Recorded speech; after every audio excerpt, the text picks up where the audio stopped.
کی کوئی اولاد نہیں تھی یسوع مسیح کے بعد، لیکن یہ لفظ جو پہلوٹا ہے یہ ظاہر کرتا ہے کہ یسوع مسیح مقدسہ مریم کا پہلوٹا ہے۔ پہلوٹا کنوں کہیں دینے، کنوں کہیں دینے؟ یہاں تو ہونا چاہیے تھا کہ مقدسہ مریم کا اکلوتا پیدا ہوا، اکلوتا وہ نہیں ہے، اکلوتا باپ کا ہے۔ ہاللیلویہ۔ کس کا ہے؟ خدا نے دنیا سے ایسی محبت رکھی کہ اس نے اپنا اکلوتا بیٹا بخش دیا تاکہ جو کوئی اس پر ایمان لائے ہلاک نہ ہو بلکہ ہمیشہ کی زندگی پائے۔ اکلوتا وہ صرف خدا باپ کا ہے، پہلوٹا وہ مریم کا ہے۔ اور یہاں پر لکھا ہے پہلوٹا بیٹا پیدا ہوا اور انہوں نے اسے کپڑے میں لپیٹ کر چرنی میں رکھا۔ اب وہ کپڑے میں جو لپیٹ تھے نا، پٹیاں ہوتی تھی، اور لپیٹنے کا مقصد یہ ہوتا تھا کہ ایک تو وہ گرم رہے اور دوسرا اس کے اعضاء بھی سیدھے رہے، اعضاء ٹیڑھے نہ ہونے پائے۔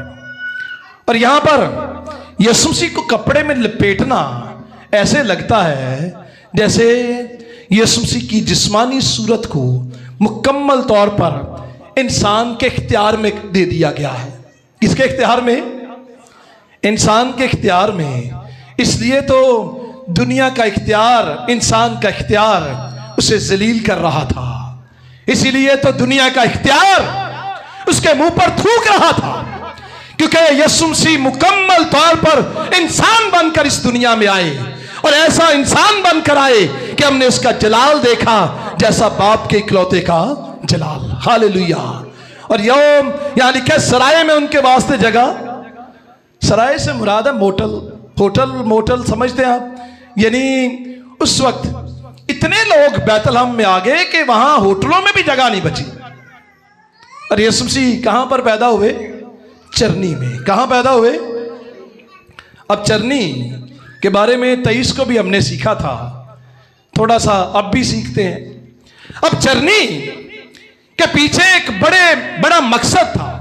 چرنی ظاہر کرتی تھی دا ہیوملٹی آف گاڈ، خداوند یسوع مسیح کی عاجزی اور فروتنی کو، کہ خدا کا بیٹا جو کائنات کا خالق جب وہ انسان بنتا ہے تو اس نے شان و شوکت کی بجائے اس نے انتہائی غربت، عاجزی کا انتخاب کیا۔ چرنی اس بات کا اعلان تھا کہ مسیح کی بادشاہی زمینی جاؤ جلال نہیں ہے، وہ آسمانی ہے، اس کا جلال بھی آسمانی ہے۔ زمین والوں نے اسے کوئی پریفرنس نہیں دی۔